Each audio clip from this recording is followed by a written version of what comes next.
la rationalité économique impose un schéma uniforme de fonctionnement qui se réduit à la rentabilité, la performance et l'efficacité, en excluant l'individualité et les sentiments. Cet ordre omniprésent engendre son lot d'aberrations quotidiennes.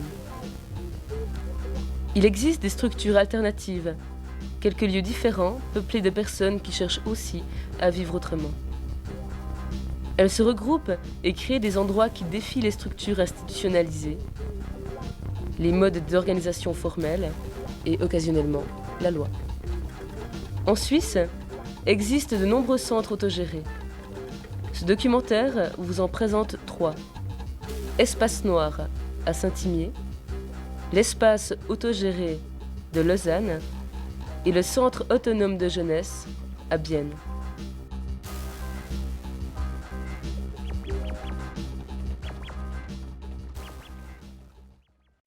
Saint-Imier, village de moins de 5000 habitants.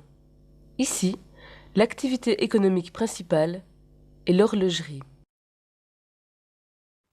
Espace Noir est un centre culturel d'inspiration libertaire, autogéré, contenant une librairie, un cinéma, un théâtre, salle de conférence, salle de musique, une galerie et une taverne. Qu'est-ce qui a donc poussé des gens à créer un centre culturel autogéré?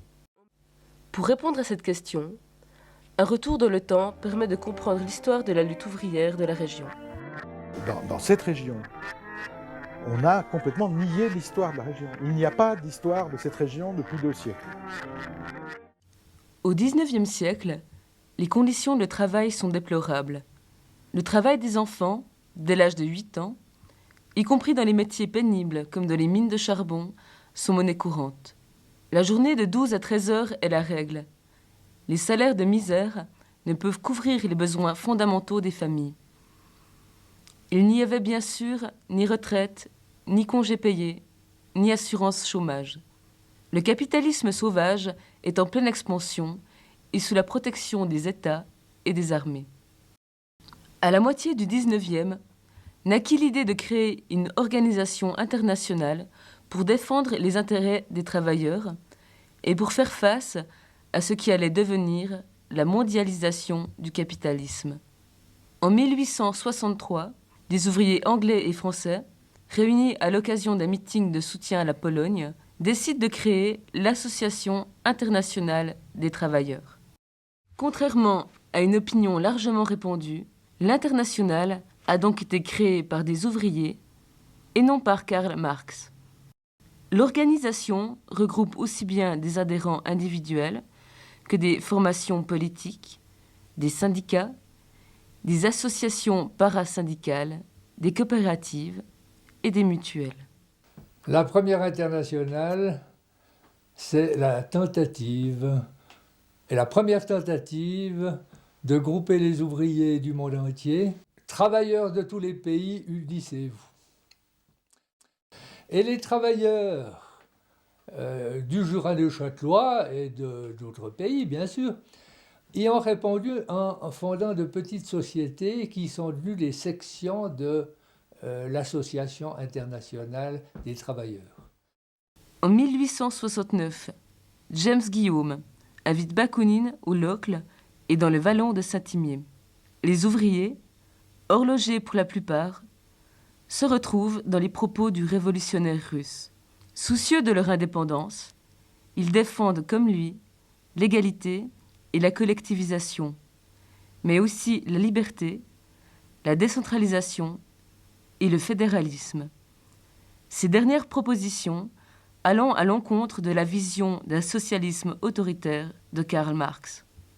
C'était des gens qui étaient des horlogers, qui, en tant qu'horloger, avaient l'habitude de travailler indépendamment, avec une certaine liberté, qui en plus avaient l'habitude de lire beaucoup,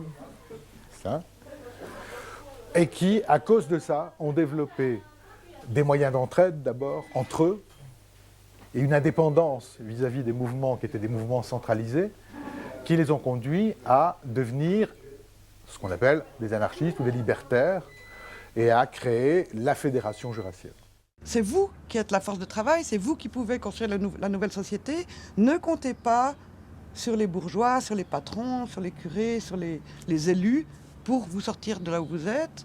N'essayez pas de vous présenter aux élections parce que vous deviendrez quelqu'un de la classe politique et vous trahirez forcément vos camarades qui sont restés. Au-delà de la question de la participation ou non aux élections, ce sont deux conceptions du socialisme qui s'affrontent. Marx voulait créer un État fort et centraliste sous l'influence d'un puissant parti communiste. Les socialistes libertaires défendaient une conception d'une société autogérée, fédéraliste et décentralisée. 50 ans avant les goulags, les anarchistes jurassiens, Bakounine et avant eux Proudhon, dénonçaient les risques de dérive totalitaire de la conception marxienne. Peu à peu, ces courants différents vont partir dans deux directions, essentiellement. Le courant centraliste de Marx et de ses amis, et le courant dit fédéraliste ou anti-autoritaire de Bakounine et de ses amis. Il s'est avéré qu'il y avait une différence essentielle entre ce que j'appellerais les centralistes, c'est-à-dire ceux qui étaient partisans d'une prise de pouvoir de type démocratique, c'est-à-dire prise de pouvoir parlementaire, et de l'instauration d'un système socialiste, et ceux qui, au contraire, disaient « non, il faut faire la révolution, entre guillemets, par la base, il faut changer les conditions de vie des individus, il faut modifier les rapports entre eux, il faut laisser mourir l'État, en gros. » Marx, qui est membre de ce qui s'appelle le Conseil général, donc le comité de l'AIT, veut reprendre les choses en main et serrer la vis. Donc insister sur le fait qu'une organisation ouvrière ne peut pas faire la révolution si elle n'est pas chapeautée par une organisation politique. En 1872, Karl Marx convoque un congrès à La Haye dans le but d'exclure ses principaux ennemis, James Guillaume, Adhémar Schwitzgebel et Bakounine de l'Association internationale des travailleurs. Il y parvient en manipulant le vote, toutes les sections anti-autoritaires n'étant pas représentées et Bakounine, n'ayant pu se défendre, étant interdit de séjour en Hollande. En réponse à ça, les délégations de la France, pour partie, de l'Italie, des États-Unis, de l'Espagne et la Fédération jurassienne ont décidé de refuser le diktat de Marx à La Haye et de convoquer immédiatement, derrière ce congrès, un autre congrès qui s'est tenu justement à Saint-Imier en septembre 1872 et qui a été l'acte de fondation d'une internationale libertaire. Donc il va y avoir pendant quelques années deux premières internationales. C'est pour ça qu'on a appelé l'une centraliste ou autoritaire si on est méchant, et l'autre fédéraliste ou anti-autoritaire. Alors, ça va être l'arrêt de mort de la première internationale. L'internationale de Marx disparaîtra rapidement après ces événements. Celle des anti-autoritaires survivra quelques années encore. Alors, du côté des centralistes, ça va donner lieu à la naissance de partis social-démocrates, de syndicats, un peu comme les syndicats qu'on connaît actuellement. Et du côté fédéraliste, ça va donner naissance au mouvement anarchiste. Et pourtant, cette fédération jurassienne, elle est extrêmement importante parce qu'elle a toujours été au cœur du mouvement anarchiste international. Si l'internationale ne survécut pas au XIXe siècle, elle fut le berceau qui permit l'éclosion de différents courants du mouvement ouvrier, que ce soit la social-démocratie, les syndicats, les partis communistes, les anarchistes, les anarcho-syndicalistes, mais aussi les mouvements alternatifs, puisqu'on y développera des coopératives, des cercles ouvriers et des maisons du peuple.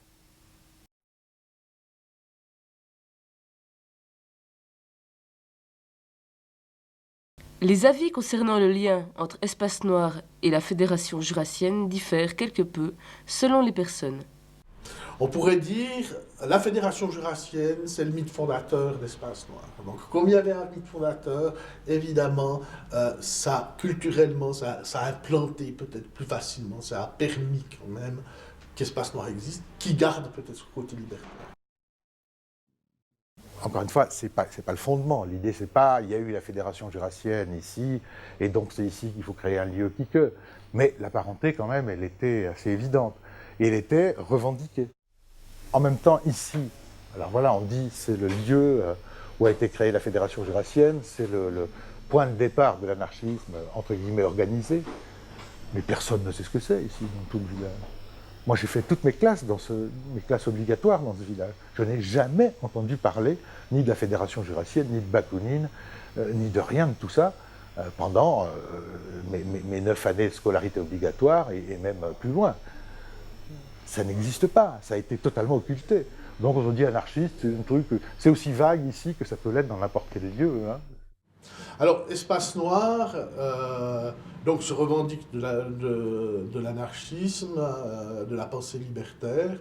Alors, la première des choses, bien sûr, c'est sa volonté de fonctionner de façon autogestionnaire, autant que faire se peut dans une société qui n'est pas du tout autogestionnaire.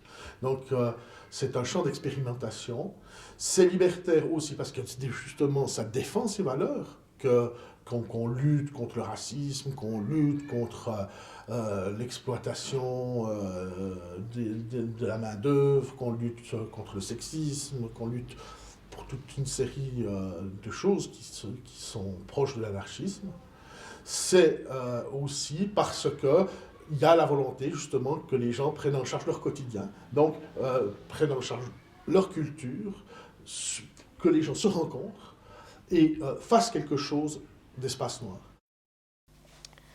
Un petit groupe d'une dizaine de personnes provenant de la région ont rénové un bâtiment voué à la destruction dans le but de créer Espace Noir tel qu'il se présente aujourd'hui, avec ses différents secteurs d'activité.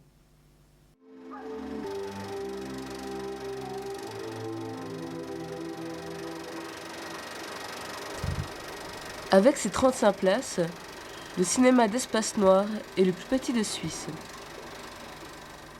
On peut y voir, toujours en version originale sous-titrée, des films provenant du monde entier et n'ayant pas forcément connu le succès au box-office. On y découvre des films de réalisateurs moins connus, des productions à petit budget, ou encore des œuvres touchant des thèmes brûlants comme le racisme, la misogynie ou la précarité.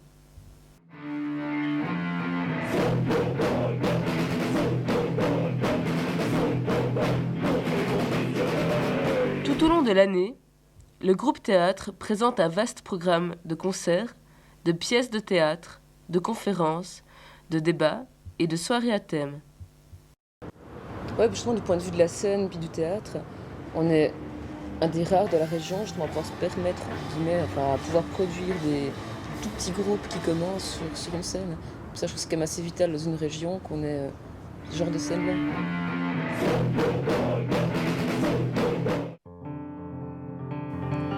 La galerie expose des artistes d'ici et d'ailleurs.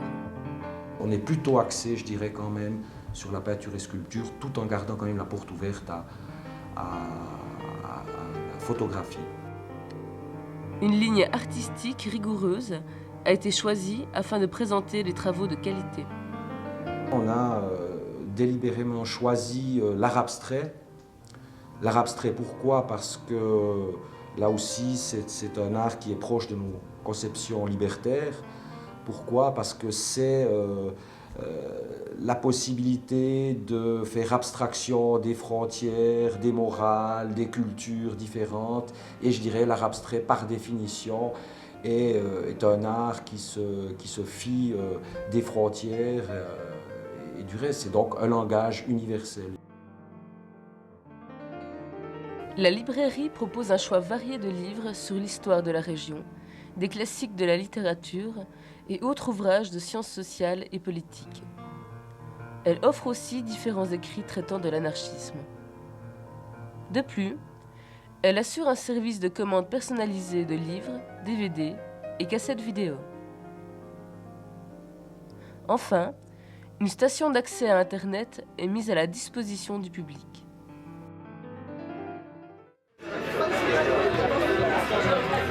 La taverne est un lieu de rencontre, de discussion, mais aussi de fête. C'est en grande partie grâce aux profits réalisés par la vente de boissons qu'Espace Noir peut organiser une série d'activités. Comme pour la librairie, les collaborateurs qui travaillent à la taverne reçoivent un salaire dit symbolique. On tient à la disposition des clients, outre la presse locale, un large éventail de la presse alternative et indépendante. Des repas sont occasionnellement organisés, que ce soit lors de soirées thématiques ou tout simplement pour passer du bon temps entre amis.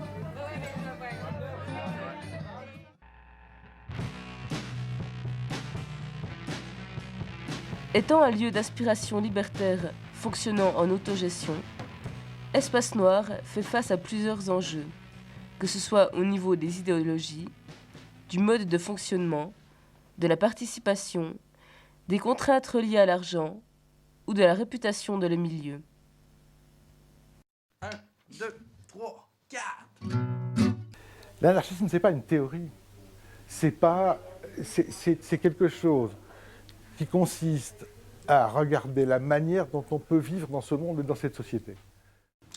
Alors, l'anarchisme, c'est une proposition sociale qui véhicule toute une série de valeurs qui sont d'abord la liberté et l'égalité, le refus de toute forme de hiérarchie, le respect de chaque individu, et qui a pour volonté de créer une société qui vive cela par le fédéralisme, par l'autonomie, par l'autogestion, donc la participation de tous, et puis par une collectivisation des moyens de production et des terres. Mais c'est aussi une façon d'appréhender les choses ici et maintenant, de défendre ces valeurs dans la société d'aujourd'hui et pour autant que possible s'en approcher. Évidemment, dans le monde qu'on vit maintenant, je veux dire, c'est devenu totalement terrifiant. Il faut vraiment faire un effort considérable pour ne pas penser, pour ne pas se rendre compte que c'est un monde qui va à sa perte et qui nous entraîne avec lui dans sa perte, non? Et qu'on peut bouger à partir de ça, ce qui ne veut pas dire qu'on changera ce monde. Moi, à la limite, ça me met un peu égal de changer le monde, justement. Sinon, je prendrais le pouvoir pour changer le monde, je ne sais pas quoi. Ce qui m'intéresse, c'est d'essayer de voir comment je peux changer mon rapport à ce monde et ma propre vie. C'est extrêmement conventionnel, les rapports entre les groupes anarchistes, très souvent. C'est-à-dire qu'on a toujours le sentiment qu'on vous attend quand même un petit peu au virage pour vérifier si vous êtes bien dans la ligne. Si vous êtes bien un vrai anarchiste et que vous faites bien les choses comme il est convenu de les faire. Je me dis pas anarchiste parce que je pense que je me dirais plus marginal qu'anarchiste parce que l'anarchie j'y crois pas tellement en fait. Toi, ça peut peut-être un peu choquer du fait que je travaille ici, mais j'ai jamais vraiment cru dans le sens je pense que sans loi ça peut pas marcher. Je sais pas si j'ai envie de lever le drapeau noir plus que le drapeau rouge ou plus que le drapeau suisse. Les drapeaux m'emmerdent. Et à la fin, j'ai trop rencontré d'anarchistes qui soit étaient des espèces d'adorateurs d'une histoire mythique de l'anarchisme, ça veut dire Bakounine, Kropotkin, machin, etc., les dires des maîtres, et qui finalement retombaient dans le même type de piège, le piège des marxistes, hein, ou globalement le piège de tous les croyants. C'est-à-dire il y a les vrais textes, il y a Dieu le Père, il y a machin, etc., et avec une quasi-incapacité à avoir sa propre analyse critique. Je ne crois pas qu'il y ait une manière d'apprendre à être anarchiste. Ça veut dire qu'il n'y a pas une théorie de l'anarchie qu'on apprend, soit en lisant des bouquins, soit en lisant les anciens, soit en lisant des théories politiques qui permettent d'arriver à la fin à dire « alors maintenant, voilà, j'ai acquis la connaissance nécessaire à être un anarchiste ». c'est pas inutile que des gens le fassent, hein, fassent ce travail théorique. Alors moi, je fais partie des gens qui font ça ou qui ont fait ça. Mais c'est pas du tout utile. On n'a pas besoin de ça pour être un anarchiste. On peut devenir anarchiste par sa propre réflexion et par la réflexion de sa propre situation dans le monde. Le mouvement libertaire, sous la forme qu'il a maintenant, il peut bien mourir, mais l'idée libertaire, elle ne va pas mourir, elle ne peut pas mourir, pour la raison que j'expliquais tout à l'heure. C'est-à-dire qu'elle est complètement... Elle est dans chaque individu. Je veux dire, sitôt qu'un individu se rend compte, ça y est, il y a un nouveau foyer qui est né, on est foutu. Je veux dire, on n'a pas pu éradiquer le mal. Non ?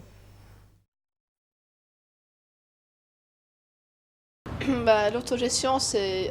Quand on y pense d'abord, quand on nous dit ouais, anarchie ou autogestion, on se dit ouais, chouette, c'est tranquille, c'est un peu à la touriste et tout. Puis finalement, moi je trouve que c'est presque plus difficile de travailler sous un modèle d'autogestion parce qu'on doit se prendre en charge nous-mêmes.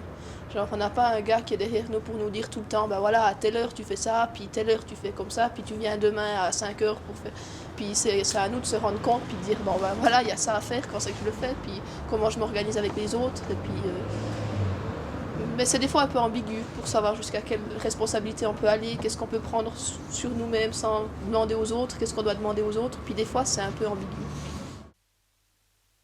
Ouais, du fait qu'on essaye vraiment de fonder un groupe de personnes unies, ça c'est difficile, mais on essaye quoi, soudés, où la parole est libre, on peut amener ce qu'on pense, on a des suggestions, on peut argumenter et tout. Dès que je pense qu'ailleurs, dans un lieu où il y a un patron, ben le patron c'est le patron, puis si t'es pas patron, t'as rien à dire. Tandis qu'ici, justement, on est tous responsables, on est tous entre guillemets un petit peu patrons, et puis quand il y a un truc, on en parle tous ensemble pour essayer de trouver une solution ensemble. C'est justement pas toujours facile, c'est la difficulté de l'autogestion, mais ouais, c'est aussi sa richesse, mais c'est ça qui est différent. À Espace Noir, les décisions sont habituellement prises par consensus lors des séances de gestion du lundi soir. C'est, je dirais, pas la façon la plus facile de travailler, puisque là, on doit tenir compte de toutes les différentes tendances, de toutes les différentes sensibilités. Je trouve que c'est une bonne chose d'avoir un choix, puis de pouvoir se dire, là, je m'investis, j'ai la possibilité de travailler autrement. Ça me demande probablement beaucoup plus d'énergie, mais j'ai d'autres compensations. Au niveau travail, c'est plus polyvalent, c'est plus varié, on est plus libre dans nos emplois du temps, dans nos horaires. Et puis je pense qu'il y a plein d'autres personnes à qui ça pourrait plaire de travailler comme ça, mais c'est un investissement de temps, d'énergie qu'on fait. C'est l'implication qui peut être des fois vraiment fatigante. Tu dois énormément t'impliquer dans la chose. Tu n'as pas le droit d'arriver en touriste, de faire ton petit truc ou de repartir. Tu dois vraiment vouloir la chose à fond, puis travailler là-dessus. On déchante, ça se passe pas exactement comme on voudrait. On a beau dire que c'est une coopérative, que c'est autogéré, il faut qu'il y ait des rôles de patron, il faut qu'il y ait des rôles de meneur, il faut qu'il y ait des rôles de... Puis quand il n'y a pas ces rôles-là, ça s'essouffle. Ça demande beaucoup d'investissement, c'est parfois lourd, c'est parfois décourageant. Mais pour moi, je le fais aussi parce que ça m'intéresse. C'est très formateur. Hein. On apprend plein de choses en travaillant dans un lieu d'expérimentation comme celui-là. Au niveau humain, au niveau aussi pratique, puisqu'il y a une certaine polyvalence, puisqu'on peut toucher à tout ce qui nous intéresse, qu'on est concerné par tout ce qui s'y passe, donc on apprend beaucoup de choses. Ce sentiment que on est arrivé à un stade qui est que la chose tourne, et alors maintenant, on fait des projets ou pas, et vous rencontrez en face de vous non pas des gens qui stagnent, mais des gens qui disent « on est épuisé, c'est déjà tellement lourd de faire tourner le truc qu'on ne peut pas aller plus loin ».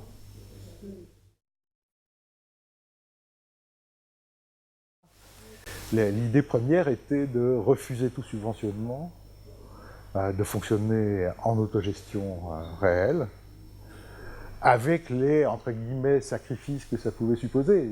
J'appelle sacrifice le fait qu'évidemment, on savait dès le départ qu'il ne pouvait pas y avoir des salaires mirobolants et que si c'était histoire de faire carrière, ce n'était pas le bon endroit. Enfin, il fallait évidemment accepter de vivre simplement. Puis bon, il y a quand même une autre mentalité, surtout c'est pas forcément la mentalité profit qui passe en premier, c'est un côté un peu plus Ouais, c'est une plus humain, alternative. c'est une alternative qu'on a. On a des fois plus le choix dans notre façon de travailler et tout, on est plus libre. On fonctionne avec peu d'argent, pas assez pour pouvoir être tranquille. Il y a une certaine précarité. De dire qu'on n'a pas de salaire, ça convient pas. On n'a pas de salaire, genre argent, on reçoit pas 20 francs ou 50 francs en fin de soirée, mais le salaire, c'est plutôt un genre de connaissances et puis de pratique. C'est vraiment intéressant. Donc, on est tributaire de l'argent, des lois du marché. On ne peut pas se libérer tout seul des lois du marché. Ou alors, il faudrait être complètement autosuffisant. Mais pour ça, alors, il faudrait une ferme, il faudrait pouvoir produire tout ce qu'on consomme. Et c'est pas notre but non plus, parce que notre but, c'est de faire évoluer la société, c'est pas de faire quelque chose dans son coin. Nous sommes quasiment pas subventionnés et donc totalement libres par rapport à nos choix ou à nos prises de parole. Pour nous, il est clair que la première des choses, c'est garder notre autonomie. Donc si on reçoit une subvention, si on recevait une subvention, en aucun cas, ça serait sous condition. Alors c'est soit subvention sans condition, soit pas de subvention. Pour nous, ça c'est clair. Bon, ça se sait, Espace Noir à Saint-Imier, que c'est un lieu... Saint-Imier, c'est pas bien grand, alors s'il y a un lieu qui est un peu autrement, bah, ça se sait tout de suite. Hein. Il y a eu plusieurs échos. Il y a des gens qui ne sont jamais venus ici parce qu'ils ont dit c'est encore des drogués qui ont fait un lieu. Moi, je me souviens quand j'étais petite fille, puis que j'étais à l'école, j'entendais parler d'Espace Noir comme vraiment un lieu où il y avait tous les toxicomanes du coin qui y étaient, où il fallait vraiment pas mettre les pieds, c'était pas un lieu convenable. Peut-être ce qui est dommage d'avoir ici un Espace Noir que ce soit fait à Saint-Imier. Et qu'à Saint-Imier, on a eu... La seule réponse qu'on a eue, en fait, c'était un bon suivi de la clientèle. Mais il n'y a pas eu de... Il n'y a pas beaucoup de gens qui se sont greffés autour du projet pour l'épauler, le seconder les gens. Ouais, des fois je dis, je travaille Espace Noir, quoi, tu vas bosser là, mais c'est un milieu, c'est pas bien là, c'est tout. Puis je suis là justement pour dire que c'est pas le cas, et puis viens voir une fois, puis tu verras bien. Alors, évidemment, il y a évidemment les deux pôles qui sont représentés, avec ceux qui sont entièrement pour Espace Noir et ceux qui sont entièrement contre Espace Noir. Je pense que la plupart des gens ont une méfiance, c'est vrai, vis-à-vis d'Espace Noir, mais ils ne sont pas complètement opposés à Espace Noir. Et je peux dire que depuis les 15 ans qu'on existe, petit à petit, on commence à rentrer dans la réalité sociale de l'endroit. Pour ça, il y a quand même une évolution. Ça, il n'y a aucune raison de faire ça ici. Personne ne demandait.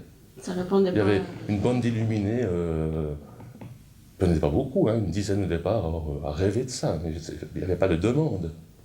C'est toujours la même chose. L'horlogerie, c'est ça. Hein. C'est-à-dire, créer une montre, c'est quoi? C'est créer un mécanisme qui répète éternellement le même, exactement le même. Si c'est pas tout à fait pareil, ça va pas. Et ça finit par déteindre sur le caractère des gens.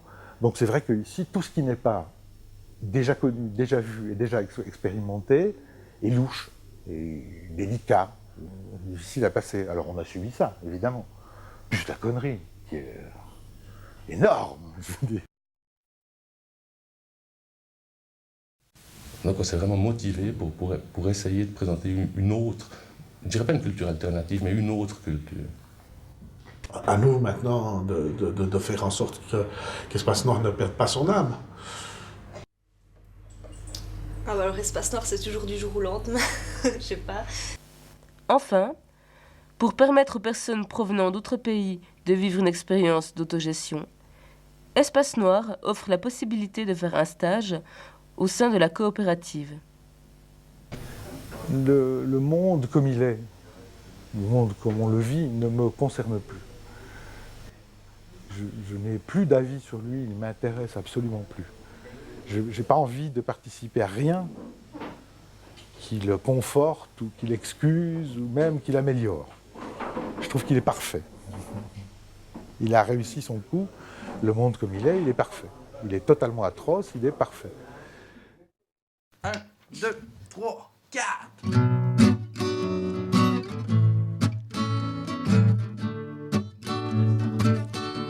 C'était le portrait d'un centre autogéré qui a déjà 16 ans d'existence et qui cherche toujours à promouvoir un idéal et un mode de vie libertaire. Dans le temps où j'allais à l'école.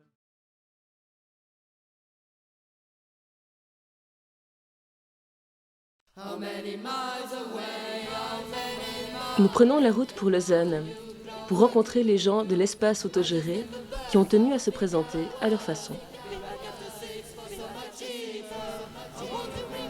Les années 80 ont été marquées dans toute la Suisse par des mouvements de jeunes qui revendiquaient l'obtention d'endroits où se rassembler et où habiter. À Lausanne, la contestation prit le nom de Lausanne bouge. À l'hiver 2002, nous comptons encore quelques squats où habitent des gens décidés à vivre autrement, malgré le risque de se faire expulser, parfois violemment, par les autorités.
Les revendications ne s'arrêtent pas qu'aux questions de logement.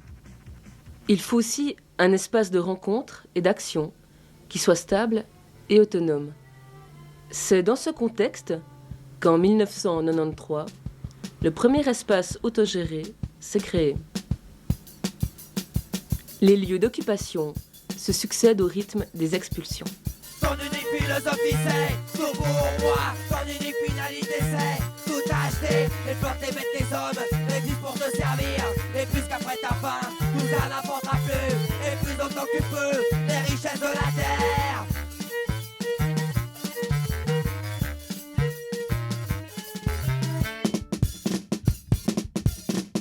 Dévore ta monnaie, avale la taux, sorcière pour toi, viens la France à te faire exploser. Que ça rejaillisse par tous tes orifices, que l'on voit enfin la couleur de tes entrailles.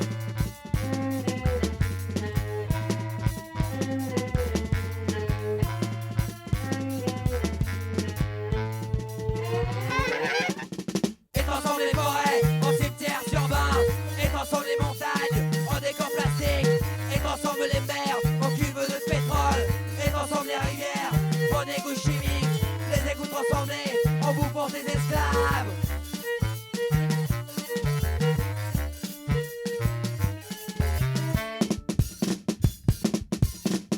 Dévore ta monnaie, avale la taux, sorcière pour toi, viens la France à te faire exploser. Que ça rejaillisse par tous tes orifices, que l'on voit enfin la couleur de tes entrailles.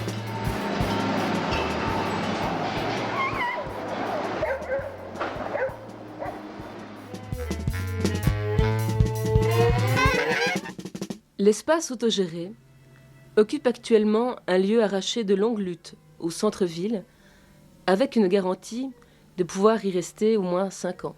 Issu de la mouvance alternative radicale et du milieu des squats lausannois, l'espace autogéré organise des activités politiques et culturelles anti-profit. Il est animé par un noyau dur d'une 30aine de personnes. Il est ouvert à toutes et à tous, mais les gens de l'espace autogéré refusent l'accès aux sexistes, flics et autres fachos. Ce n'est pas une organisation au sens strict du terme, mais une expérience tentant de vivre autrement au quotidien. Entre organisation désorganisée et anti-organisationnelle organisée, l'espace autogéré se constitue de différents groupes de travail.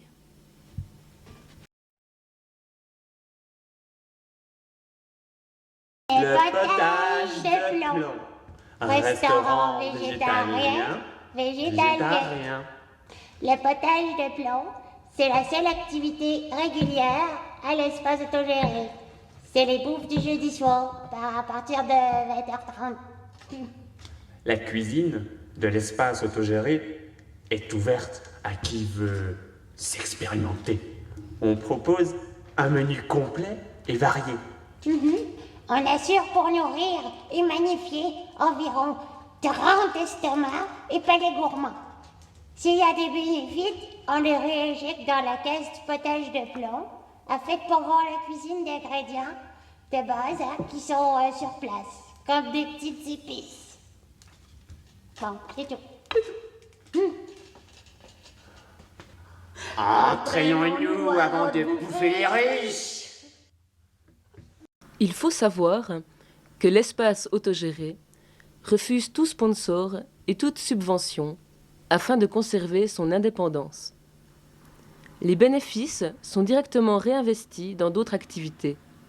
Par exemple, pour l'achat de zines et de livres pour les infokiosques. Salut, me voilà à l'infokiosque. C'est un endroit à l'intérieur de l'espace autogéré.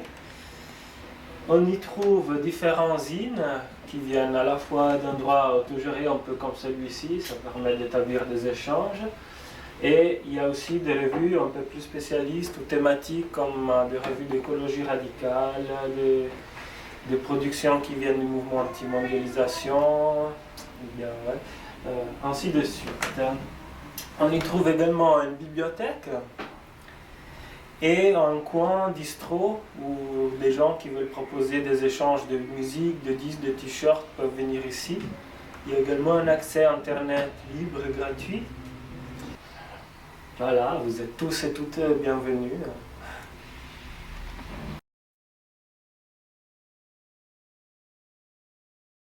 Nous sommes un groupe de femmes de l'espace autogéré qui avons construit un infokiosque féministe au sein de l'infokiosque. Issu de l'envie de créer un espace femmes de rencontres, de revendications, de discussions, d'échanges et de fêtes, souvent non mixtes, l'infokiosque féministe met à disposition des fanzines, des livres, des films, de la musique, des t-shirts et autres quincailleries féministes.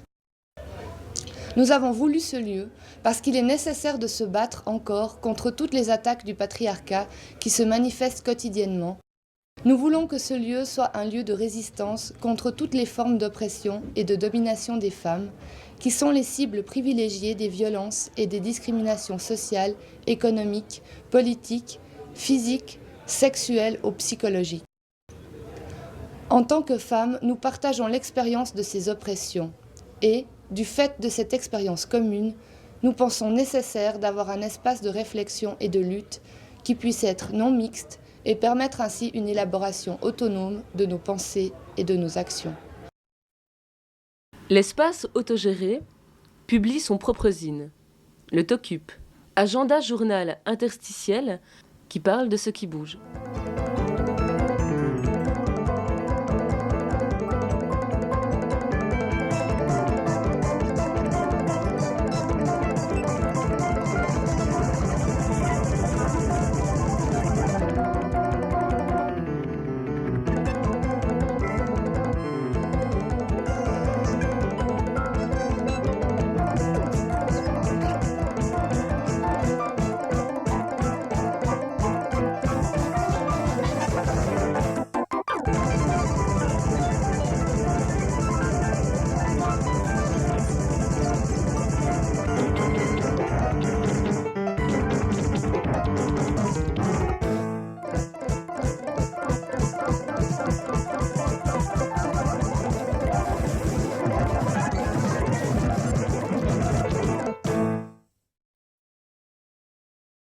Ok, alors le collectif du Gard, le groupe anti-répression, se crée il y a quelques années, surtout pour lutter contre les violences policières. L'objectif un peu du groupe anti-répression est d'organiser des défenses plus collectives, histoire de ne pas individualiser le problème, soit des manifestations ou bien des revendications. Derrière aussi toute la répression, il y a le fait de vouloir casser les gens, éviter qu'ils continuent à se réunir, de se voir, d'imaginer d'autres choses, de construire une autre société ou bien d'empêcher celle-là par des petits bouts de moyens d'avancer de cette manière. Donc le Gard essaye de collecter en fait un peu tous les témoignages pour essayer d'organiser justement une défense collective. Donc pour l'instant on est plus sur la défensive que sur l'offensive. On a sorti une petite brochure qui sont nos droits face à la police parce qu'on se rendait compte que les gens, les copains, copines se faisaient souvent piéger durant les interrogatoires parce qu'ils parlaient de choses dont ils avaient vraiment rien à voir avec l'interrogatoire. C'est-à-dire qu'on s'auto-inculpait. Donc l'idée était de sortir une petite brochure de nos droits face à la police pour savoir ce qu'on pouvait dire et pas dire. Donc apprendre aux gens à refuser de répondre, je crois que c'est hyper important. C'est pas parce qu'on te pose une question que tu es obligé de répondre. Les gens n'ont pas l'habitude en fait, de se dire on n'est pas obligé de causer à l'autorité parce qu'on nous apprend il faut dire alors qu'on n'est rien obligé de dire. Donc un des objectifs du Gard, c'est on a déjà peu de droits mais en même temps c'est de les connaître et puis de les diffuser quoi.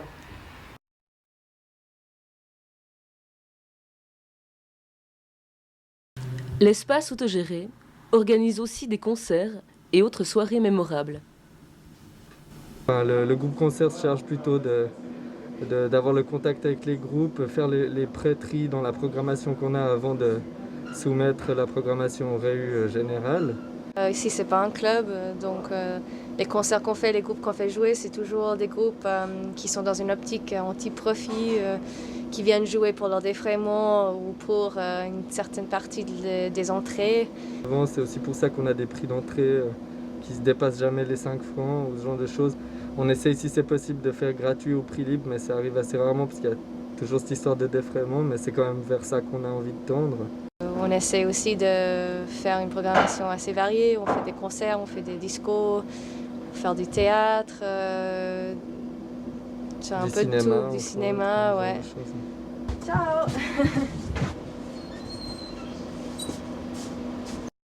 Dans la salle de concert, un bar est ouvert pendant les différentes soirées. Ça, c'est le bar métal.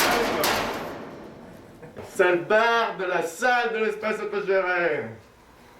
Et comme le nom le dit, c'est un bar fait de métal. Mais c'est plus qu'un bar. C'est un atelier métal. Voilà, allez, je te soude en bout là. L'atelier de soudure est un lieu de créativité, mais aussi de préparation pour les actions extérieures. Il existe un autre atelier, celui de la sérigraphie, où sont confectionnés sur des matériaux habituellement de récupération, des affiches, t-shirts, cartes de visite ou tout autre imprimé.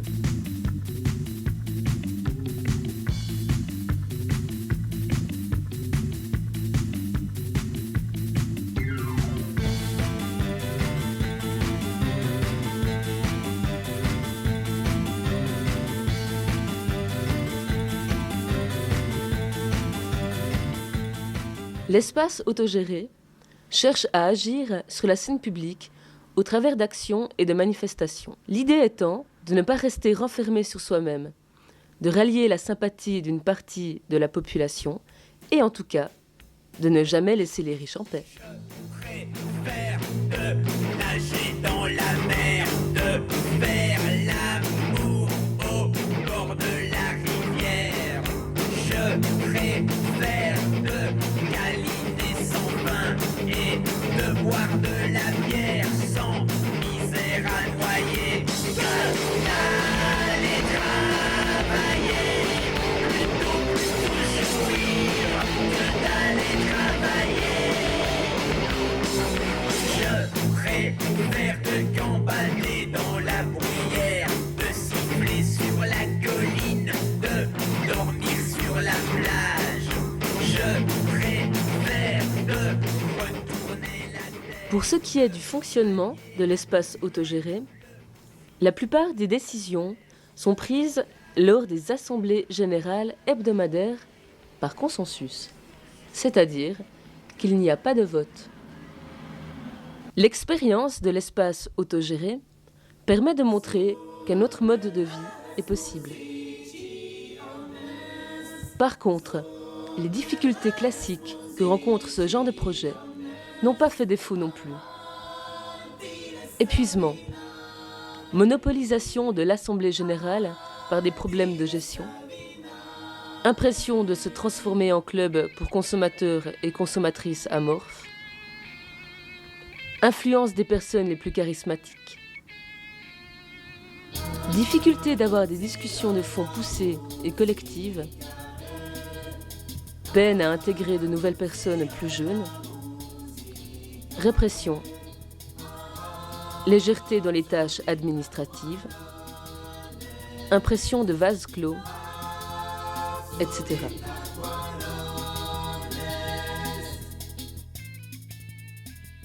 À Lausanne, derrière les imposants bâtiments du centre hospitalier, se trouve un haut lieu de la culture libertaire. Alors vous êtes ici au CIRA, qui s'appelle donc le Centre international de recherche sur l'anarchisme. C'est un nom un peu pompeux pour quelque chose qui est avant tout une bibliothèque. Marianne Henkel est historienne. Elle travaille depuis 40 ans au CIRA. L'idée, c'était d'avoir un centre qui conserve la mémoire du mouvement. Un centre de recherche sur l'anarchisme, ça sent forcément le soufre pour les autorités. On a eu une fois un monsieur avec un imperméable, une ceinture et un chapeau qui est venu. Puis c'est ma mère qui lui ouvre la porte, puis elle lui dit « Monsieur, êtes-vous flic ?»« Non, non, madame, je travaille pour le département militaire fédéral. » Donc il a joué le jeu, il est venu voir un peu ce qu'il y avait dans les... Puis on lui a montré qu'on avait des bouquins. Alors si ceux qui savent lire, ça va. Ils cherchaient des explosifs. Et on leur a dit, mais regardez nos bouquins.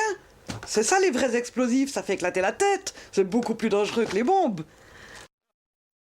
On a essayé de faire une coordination de bibliothèques et de centres de recherche anarchistes en Europe au moins. Et donc au début nous rêvions d'avoir tout, d'avoir toute la littérature anarchiste, et puis je crois que ça serait des ambitions planétaires, intergalactiques qui sont un peu démesurées. Et on a toujours fonctionné sans argent, ou presque, c'est-à-dire que le CIRA n'achète pas de livres ni de journaux. Tout ce que nous avons, c'est des choses qui nous ont été données. Donc c'est vraiment... Les collections que nous avons ici appartiennent au mouvement anarchiste, forcément, ça a été déposé ici pour que ce soit conservé et diffusé. Ça fonctionne beaucoup sur la confiance. Je pense que, par exemple, je pense pas qu'on vole chez nous, comme en général dans les bibliothèques, on vole. Puis les anarchistes volent aussi parfois, mais ils volent pas de livres au CIRA. Ça, c'est très bien. Ils négligent parfois de les rendre. Et puis quelquefois ils mettent de l'ordre chez eux, au point que un lecteur anglais nous a renvoyé un bouquin qu'il avait emprunté 21 ans auparavant. Hélas, il faut beaucoup d'ordre, même si on est anarchiste, si on veut gérer une bibliothèque. Embarquons maintenant pour le plus ancien centre autonome de Suisse encore existant aujourd'hui. Il se trouve à Bienne, cité bilingue, où la mouvance alternative est bien vivante et ancrée dans l'identité de la ville. L'origine du Centre autonome de jeunesse, communément appelé le CAGE, remonte à la vague de création d'espaces autonomes en 1968, par l'obtention d'un bâtiment de forme étrange qui servait au stockage de gaz d'une usine de craquage, la Coupole. Le bâtiment est restauré et sert alors à organiser régulièrement différents types d'activités. Surmontant tant bien que mal les problèmes qui se posent sur la route, la Coupole se constitue alors comme association afin d'obtenir des subventions. Au début des années 80, la Coupole essaie de rester ouverte 24 heures sur 24, mais ces horaires-là se révèlent rapidement ingérables. Il faut les réduire et pourtant le besoin est présent. De nombreuses personnes y ont rapidement trouvé un lieu qui correspond à leurs envies ou à leurs besoins. Elles y trouvèrent, par exemple, un endroit où dormir et se rassembler. Mais réduire les horaires de la coupole signifie alors fermer la porte à tous ces gens. La solution alternative à ce problème fut la création de nouvelles structures autonomes, celles-ci développées par et pour les gens qui les revendiquaient. C'est ainsi, par exemple, que très rapidement s'organise le sleep-in, sorte d'auberge d'urgence permettant à tous d'avoir un lit, ainsi que la cuisine populaire et d'autres structures autonomes rattachées aux cages. Il y a une orientation de base du centre qui date du début des années 80 avec le manifeste qui est toujours encore en vigueur aujourd'hui, a été adopté en 83 après de longues discussions de plus d'une année. Et ce manifeste donne une couleur, je dirais, plus précise d'orientation libertaire et où cette orientation-là est, je dirais, majoritaire au centre depuis ce moment-là. Mais ça ne veut pas dire que tous les gens qui sont actifs au centre soient des anarchistes, loin de là. À l'heure actuelle, le CAGE est une sorte de fédération qui coordonne et soutient financièrement un vaste réseau de services, projets, groupes de travail et groupes d'activités répartis dans toute la ville. Grâce au manifeste adopté en 1983, le CAGE s'organise de manière minimale afin de diversifier ses activités tout en gardant une structure qui soit gérable. Je suis content d'avoir trouvé le sleep-in. Actuellement, j'ai eu un problème de logement. Je me suis retrouvé sur la rue. On m'a accueilli ici. Je vais passer une semaine ou deux, je ne sais pas. Demain, j'ai peut-être trouvé encore un logement, mais actuellement, c'est le zénith, parce que aller chercher quelque chose au dernier moment, vous ne trouvez pas bien. Vous arrivez ici, vous êtes accueillis, pas de problème. Le sleep-in a été créé afin de répondre aux besoins, présents à Bienne, d'avoir une structure d'accueil pour les personnes ne sachant où passer la nuit. Il s'agit de 24 lits, d'une cuisine à disposition, ainsi que le matériel nécessaire à chacun et chacune pour se laver, faire sa lessive. Chacun peut en profiter s'il en a besoin. Il vient, il s'inscrit, on a un livre, et puis on ne veut pas savoir de où il vient, ça ne nous intéresse pas. On écrit le nom, l'âge. L'âge, c'est plutôt pour nous, pour la statistique. Ouais. Et puis le numéro du lit. Et puis il paye 5 francs. Et puis après, il peut être comme à la maison. Il peut se sentir à la maison. La ville subventionne le sleep-in avec comme condition de réserver les 2/3 des lits à des personnes de Bienne. Sinon, la gestion du lieu est assurée par les personnes qui y travaillent. Qu'on n'a pas de chef qui nous dirige comme ça, que c'est dans notre responsabilité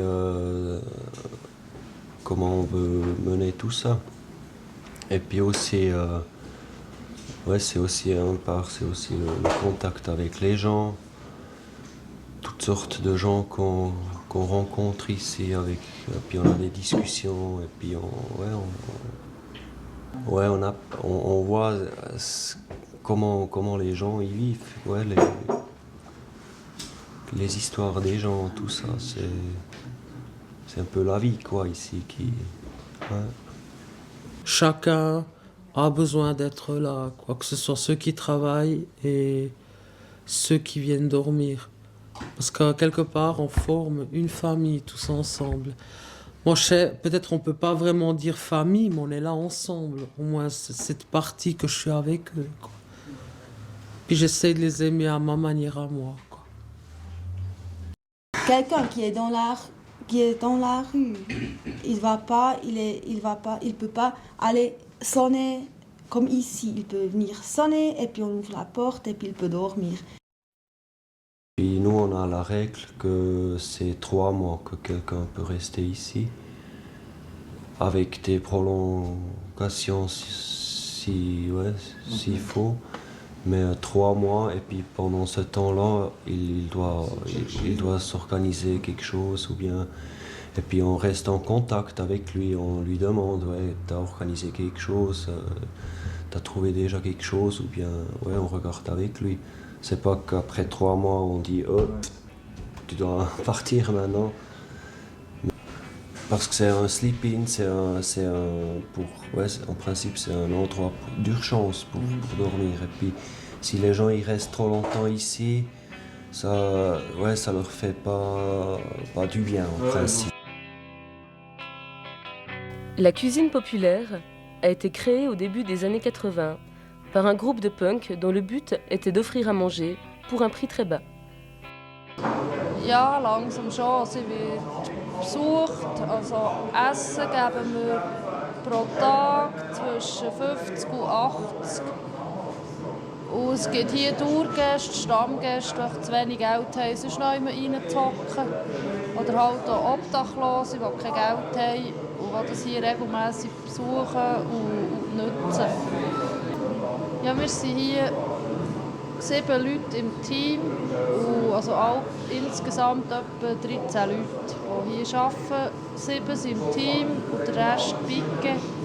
Aber wir entscheiden alle zusammen, was läuft, und wir haben keinen Chef. Und das ist eben noch gut. La cuisine populaire reçoit de petites subventions de différentes institutions ainsi que des dons. Elle répond aussi à un réel besoin présent de la population. Eben noch so zu Vorurteilen von ausserhalb, oder was die Leute so über uns denken.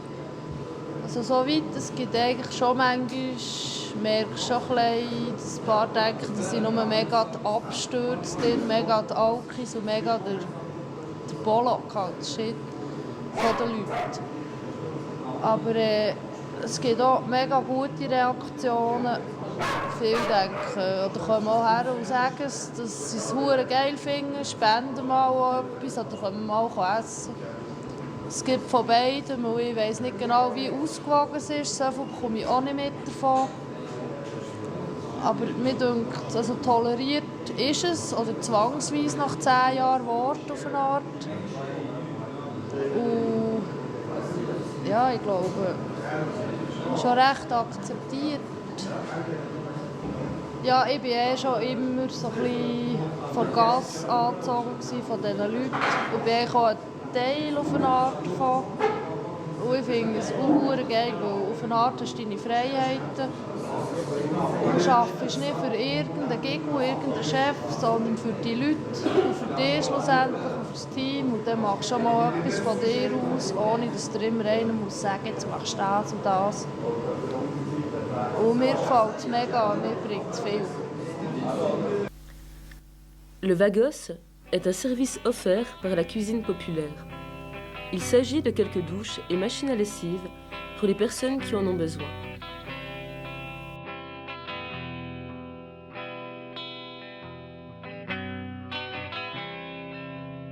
Le cage comprend aussi un infokiosque, le Chat Noir.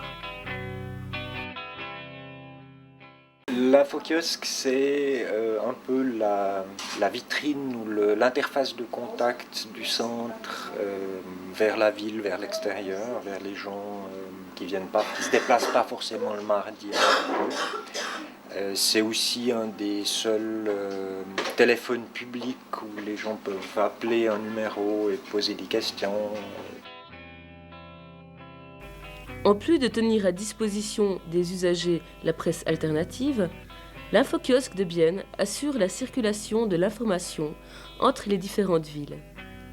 Il permet également de coordonner les actions et campagnes nationales. Donc là, par exemple, on a cette manifestation du 16 mars manifestation antifasciste à Berne. Alors là, on a le matos, à la fois flyers, affiches, etc., que les gens peuvent venir chercher ici comme lieu central pour Bienne, pour les utiliser là où ils sont. La commune autonome est formée d'une imprimerie et d'un lieu de vie communautaire axé sur le partage et sur l'entraide. Il y a plusieurs raisons de vivre comme ça, ou il avait, je dis déjà. L'une, c'était vraiment stratégique, politiquement, ce qu'on veut vivre, comment on veut changer le monde, créer un nouveau monde,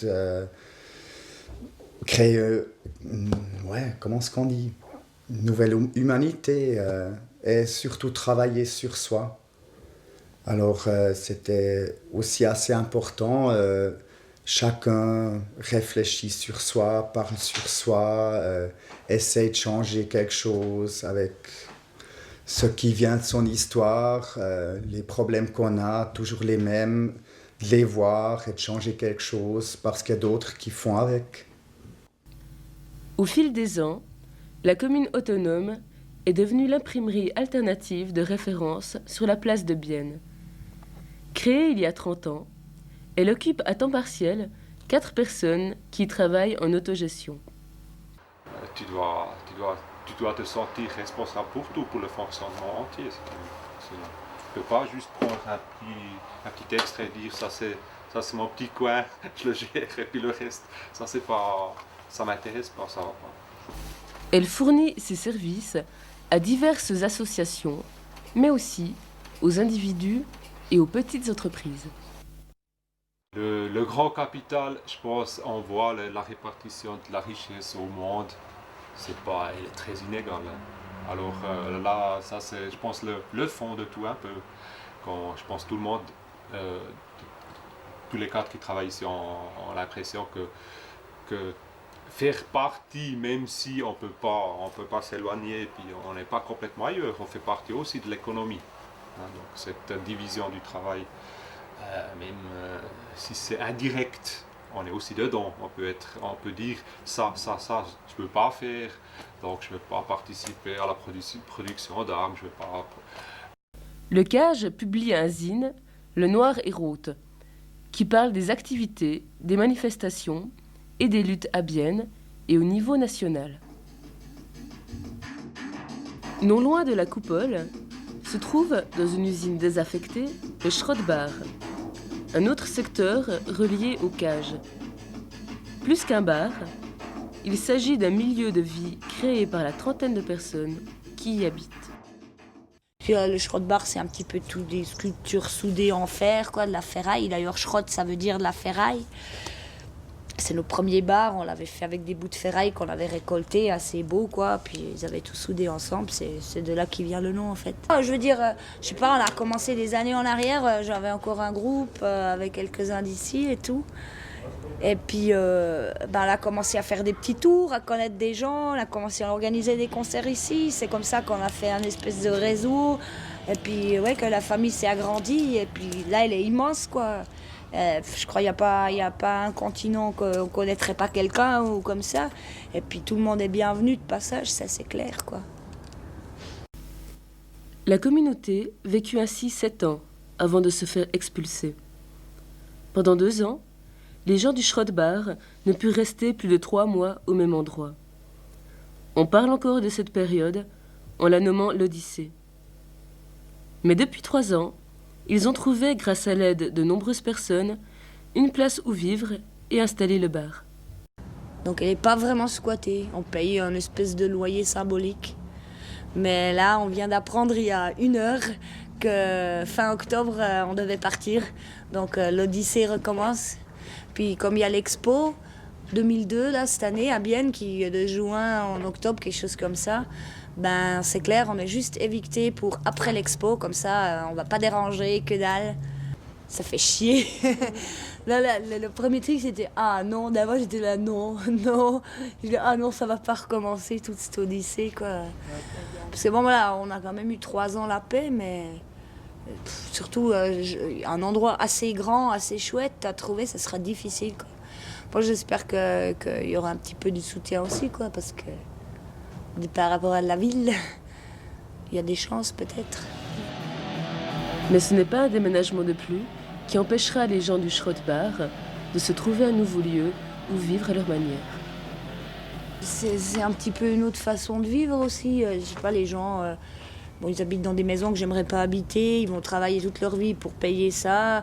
Et puis, je sais pas, moi j'ai des autres priorités dans la vie. Ça veut pas dire que j'ai envie de m'asseoir le cul dans un fauteuil puis rien foutre, quoi. Bien que c'est chouette de temps en temps, puis bien se torcher la gueule, c'est bien aussi, quoi. Mais je sais pas, moi j'aime aussi faire des trucs, et puis des trucs qui ont un sens pour moi. Si tu veux un petit peu quelque chose qui te plaît, il a toujours fallu lutter pour, quoi.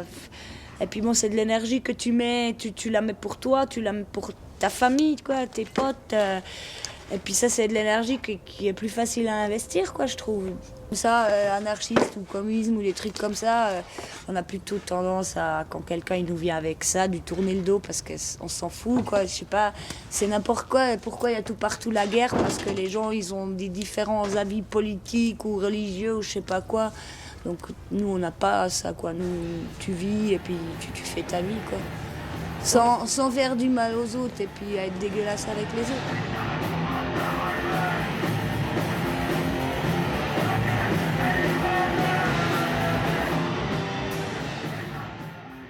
Ce qui est certain, c'est qu'on a eu des générations de gens qui ont passé là, qui ont appris des choses là, que ce soit à fonctionner collectivement, que ce soit à gérer un projet, ou à se créer un réseau de contacts.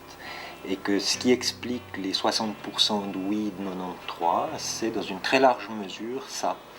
Parce que ces gens ne sont pas tous dans l'alternative pure et dure ou l'autogéré, mais sont en partie des gens qui font une carrière politique, fondent une famille, trouvent du boulot dans une boîte, deviennent journalistes, etc., etc., etc. Et pour tous ces gens, je pense que le centre, quelle que soit maintenant leur position politique ou leur vision du monde, le centre a été un lieu dans leur histoire qui est un lieu important. Et où, à cause de ça, ils sont prêts à le défendre. Oui, je peux dire, le monde étant ce qu'il est, c'est clair qu'on est essentiellement en opposition. Hein.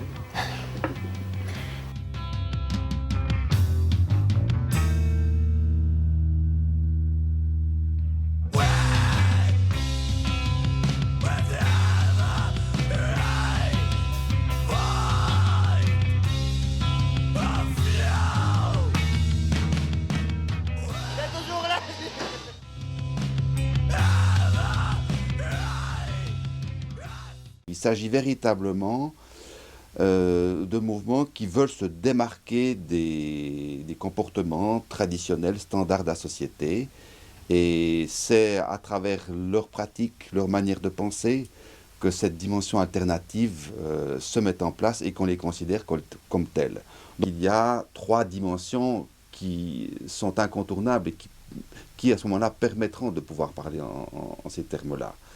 C'est tout d'abord des sentiments d'appartenance, des sentiments identitaires. Il faut qu'on se sente appartenir à un mouvement d'idées ou à des préoccupations donc, partagées par plusieurs. C'est une définition, la définition d'un adversaire. Il faut que le mouvement s'oppose à quelque chose de bien précis. Hein.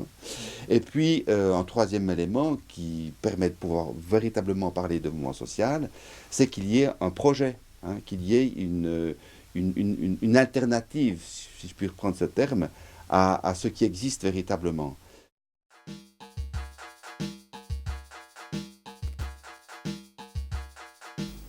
Réapprendre à vivre avec les autres est peut-être le point commun qui unit les personnes rencontrées dans ce documentaire. Cette volonté engendre son lot de difficultés, de contradictions et de désillusions. À plusieurs, il est difficile de s'entendre, de parler, de réussir à s'accorder. Les moyens divergent pour parvenir à cet idéal communautaire et égalitaire que certains qualifient d'utopique. engagement politique, modification des structures de travail, création de lieux communs, expression artistique et toute autre forme de solution visant à réinventer le rapport à la société. Tout reste encore à penser et à expérimenter.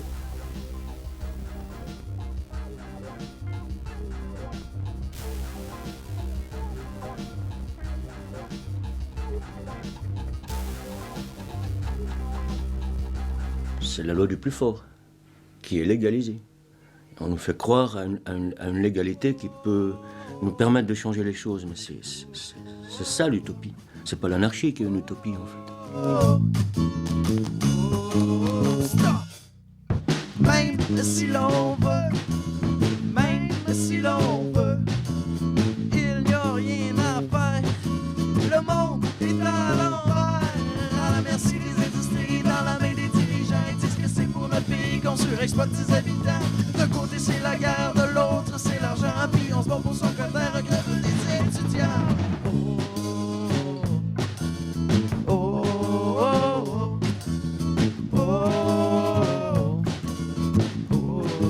Stop! Les bactéries s'en mêlent contre le président. Les idées s'entremêlent.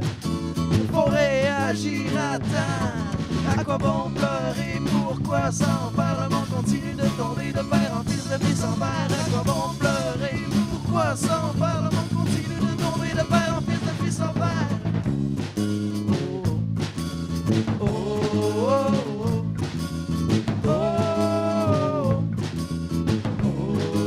Stop! Allons droit devant, vers l'éternité. Et si ça continue, c'est le monde qui va craquer. Les poumons de la terre, on s'en doute, le cancer. Ils aiment mieux les brûler au lieu